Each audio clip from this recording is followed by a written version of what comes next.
all the other sort of thing that is widely misunderstood, and it's so helpful listening to you sort of debunk these things so that we can move forward and work out what confidence is and how we can come by it, is your brilliant chapter or your section that says we need to fall in love with our butterflies.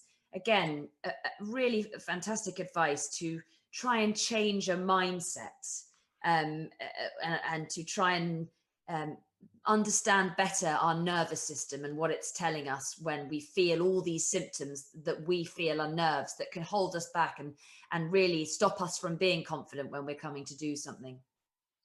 Yeah, that happens. I probably have this conversation 2 or 3 times a week, explaining to someone who says, boy, I really get nervous before taking a test or performing a game or in any kind of situation where he or she's about to do something that is important. Okay, here's the truth, ladies and gentlemen. As human beings, we are hardwired, biologically hardwired, to experience a biochemical change when we are about to do something that is important to us. Whether it's important to us because it's a requirement, or whether it's important to us because it's something that we have volunteered for or chosen to pursue. When something matters to us and it's about to happen, our unconscious minds send messages all throughout our body, basically mobilizing a lot of energy. Hormones are released from the adrenal glands and other parts of your endocrine system. These hormones speed up your heart so that your heart can get blood out to your muscles so that you can do what you need to do with maximum efficiency and maximum strength and maximum endurance. Those same physical changes open up your pupils so you can see more. Unfortunately, this biochemical change brings with it some side effects. Those flip-flopping stomach muscles that happen because your entire nervous system has woken up, and now the 100 million neurons that line your stomach are flashing a little more brightly and a little more quickly. Now, a lot of people are uncomfortable with those butterflies. They interpret it as a signal that, gosh, I must not be ready. I must not be sure of myself. It has nothing to do with that. Those butterflies are simply a side effect of a wonderful series of performance-enhancing chemicals that your body produces on the eve, at the moment of performance, in order to help you. Isn't it great that you have a state-of-the-art performance-enhancing chemical custom-made for your biochemistry, which shows up right when you need it in the proper dose, and it doesn't cost you anything, and it's perfectly legal, unlike some other performance-enhancing drugs? Let's appreciate, let's respect the fact that our body does this for us. Let's expect those symptoms, those signals of this biochemical shift to happen prior to a performance. And when we experience them, well, let's be grateful and let's be thankful. And then let's use that energy. So you can say, oh gosh, I'm so nervous. You could just as easily say, with equal truth, is I'm really excited. And this excitement is making my stomach flip-flop. It's making my heart pound. It's making my hands a little twitchy and my palms a little wet. My mouth might get dry. I might have to run to the bathroom 4 or 5 times. These are all signals that your body has entered an enhanced biochemical state, which is designed by nature to help you perform. What a wonderful gift. Thank you for that, because I think it's enormously helpful to try and sort of tell ourselves and to remember that when we feel all of those feelings, which inevitably everybody will recognize. The other very useful mechanism that you describe and that you go into in detail in the book, and we won't be able to perhaps go into it here, people will read about it, but perhaps you could explain what you call the mental bank account. You say, start managing your memories and depositing as much money as possible into your mental bank account. So perhaps you could describe that and how you advise people build this up, this mental, all-important mental bank account, and maintain it. Certainly. It all goes back to that definition, that sense of certainty. What is that sense of certainty based upon what constitutes that sense of certainty? Well, it is your accumulated thoughts about yourself, your thoughts about your situation, your thoughts about all the things that happen to you in your situation. So we have to create a repository, a psychological bank account, if you will, of the kinds of thoughts that enable us to feel certain, so we don't have to think about what we're doing when we're doing it. So into that bank account, it's our responsibility to search through our memories and record, store up, deposit the memories of successful performance and progress in our past. It's important for us to select out the kinds of statements that we want to say to ourselves about our capabilities in the present moment. And it's important that we deposit into that bank account the right kind of pictures and short video clips that our imagination can produce about the kinds of moments we wish to experience in our personal and professional lives. I'm sure your readers are familiar with the ideas of athletes visualizing a proper tennis serve, a proper penalty kick, proper execution. Well, indeed, let's all practice seeing, feeling, experiencing the kind of performance we want to have when we interact with our peers, when we interact with our superiors, when we give that presentation, when we take that test. Let's indeed bring back from our memories the moments where we have made a contribution to our organization, the moments that we have completed a project, and let's think about ourselves right now in terms of the skills we wish to have, in terms of the attitude and the way we wish to present ourselves. Let's assume that we have that right now. Let's affirm that. So it's the combination of all these thoughts, memories, stories of the present, and pictures of the future. All of those come together to comprise your mental bank account. And you can build it every day, or you can let the wrong thoughts deplete it to the point where you're not very certain. It's very much a matter of saving and protecting. Everybody can do that. It's interesting to hear you say something that goes against a lot of things I've read in recent times about what you should do with your failures. And actually, you say avoid thinking about those. A lot of people say that think on your failures and your mistakes and learn from them. But you say that that's a limiting belief. Well, I think it's fine to learn something from a failure. And once you've learned it, then you can forget about it. This is the distinction I make. Okay? Yes, I realize that I am making extra foot movements when I'm trying to hit that cross-court forehand. Okay? Now I know that. That informs me of what I can do in the future. And so now my thinking is how to do it right, rather than remembering about how I did it wrong. Mm-hmm. So the mistake, the setback, the correction is a wonderful source of information. And if you treat it as a source of information, well, that can actually turn into a deposit in the bank account.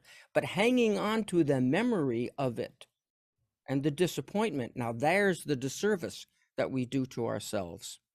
So it's not just a matter of forgetting a disappointing moment or an imperfection.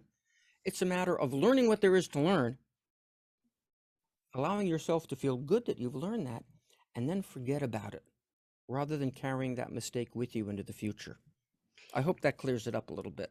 Yes, no, it does. And you say we all know this idea of sort of self-fulfilling prophecy, and you talk very powerfully about how much of an influence our own narrative and the stories that we tell ourselves can have. So much to this, so that if you tell yourself something about yourself that you're going to do well or who you are, that's ultimately what we experience, you say.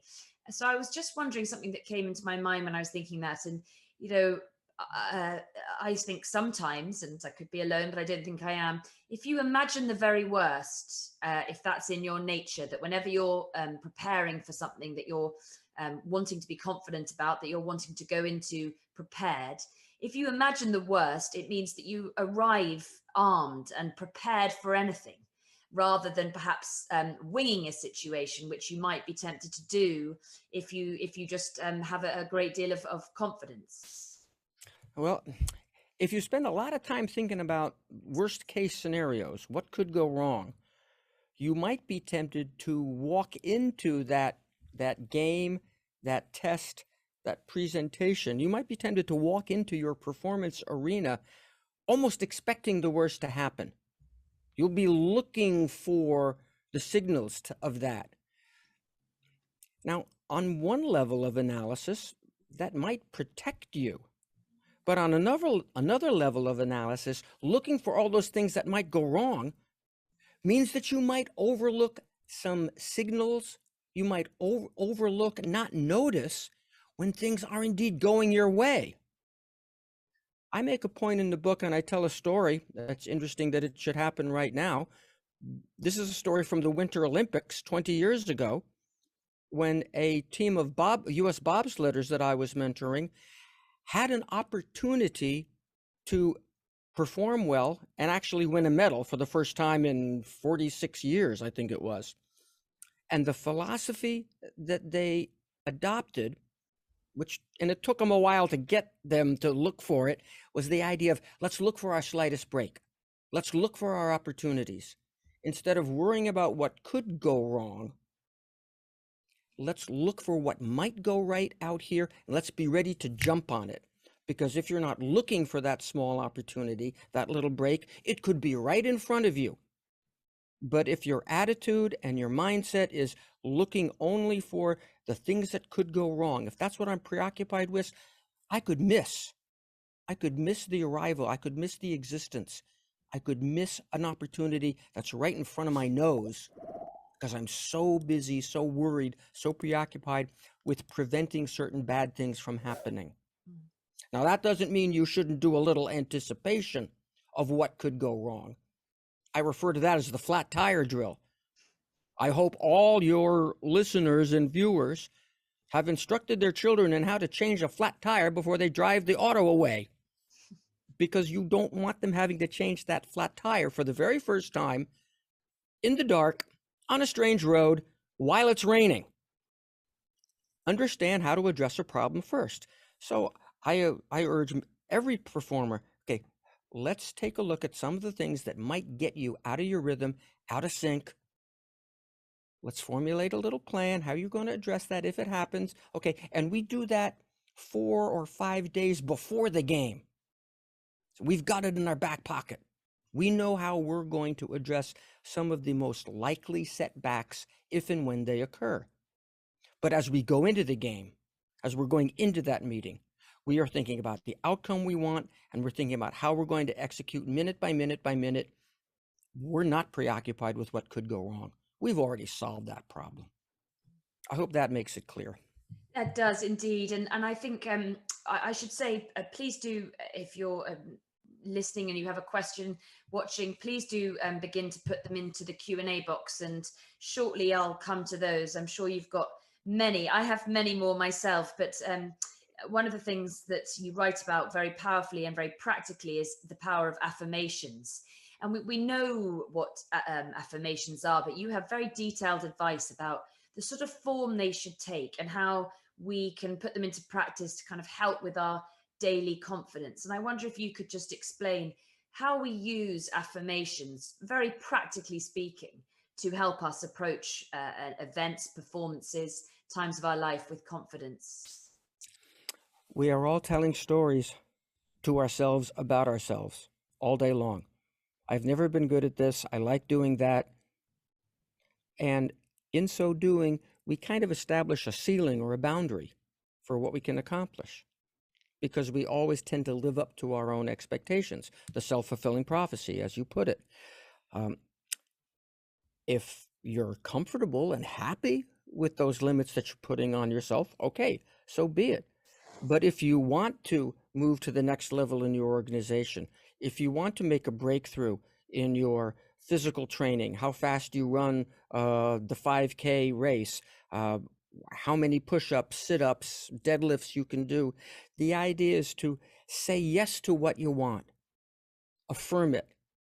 I am the next vice president of marketing. Because by reinforcing that message, you encourage yourself to take the steps that will get you there.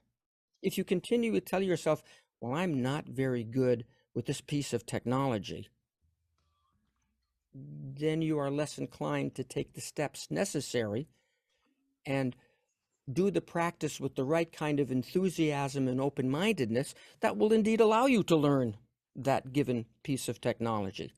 So you have to basically say yes to what you want, whether it's running a certain distance at a certain time, whether it's acquiring a certain skill. Think about how you want to be as if you already are, even if you're not at the moment. And some people say, well, that's just deluding yourself. Well, okay. Don't you think you might be deluding yourself by saying, oh, I can't learn that, or that skill is out of my reach? How do you really know that for a fact? Have you actually tried honestly, enthusiastically to develop that skill? What if you were to say, yes, I easily handle disagreements and problems within my work group? What if that was a statement you made to yourself dozens of times a day? Wouldn't that open you up to some new strategies about actually handling disagreements? It's that openness to change which you can stimulate for yourself by talking to yourself about what you want to be, how you want to be, as if you already are, even if you might not be at the moment. That's the important thing, all those examples you gave, and as you say in the book, the important thing is that the affirmation must be in the present tense, even though it is not yet, has not yet happened. I am very good at this. I am sort of, capable. I am, rather than I want to be or I will be. Yes, if you put it in the future tense, well, then you're just sort of putting it off into the future indefinitely. You have to affirm it in the present tense, in the first person, in constructive, affirmatively worded language. And there's guidelines on how to do that in the book that anyone can follow. And if you're really having trouble with it, contact me via my website and I'll help you out. Very kind. You talk in the book about how a good way of continuing to make those affirmations in your day is through associating them with walking through doorways. Yeah, indeed. I mean, we all walk through, I don't know, 50, 100 doors in the course of the day. What if there was one change that you were affirming about yourself?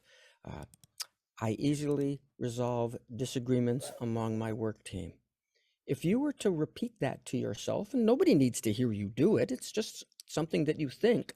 If you were to repeat that to yourself as you walk through every doorway throughout the course of a day, you might feel a whole lot different when it comes to those moments of, resolving a conflict. So why not give that a chance? When you walk from one room to another, you're entering a new space. How about entering that new space with some openness of mind as well? And there's lots of other practical and great suggestions. The notebook nightcap, where you write your affirmations at night, and it can help you sleep and go into your subconscious as you're asleep, and be renewed by that. But I'm just going to move to a very, very important question. I'm sure it's on many people's minds, which is, what about competence and practice? And are they not more important? And that's the age-old conundrum and question. You say you feel that the initial spark of confidence has to come first before those things. I wonder if you could explain why you take that position. Because if you don't have a little bit of that spark of confidence, you're less likely to take the actions that are necessary to build up your competence. I am the first to say that success in human performance is a combination of competence. You got to have the skills. You got to have the knowledge. You can't fake that. But in order for your skills, for your knowledge to arrive and express themselves at the moment of truth, you got to have a little certainty of it. You got to trust your competence. So they work together. I think we all can remember that moment back in our childhood when we were attempting to ride a two-wheel bicycle without training wheels. And we had never done this before. And we tried a few times, and, if you're like most people, first couple attempts weren't real successful. You ended up on the pavement. Well, hopefully ended up on some grass, didn't hurt too much. But there was still some idea that it could be done. There was that little spark, you could even call it a small episode of delusion. You thought that you could do something that you had never done. It might have helped that you saw other kids do it. You might have helped that, mom and dad and your older siblings said, okay, yeah, you can do this, you can do this. But you had to have a certain degree, a little spark of certainty about yourself. That had to come first before you were actually able to get up there, pedal, balance, see the roadway, the driveway, the sidewalk, the park in front of you.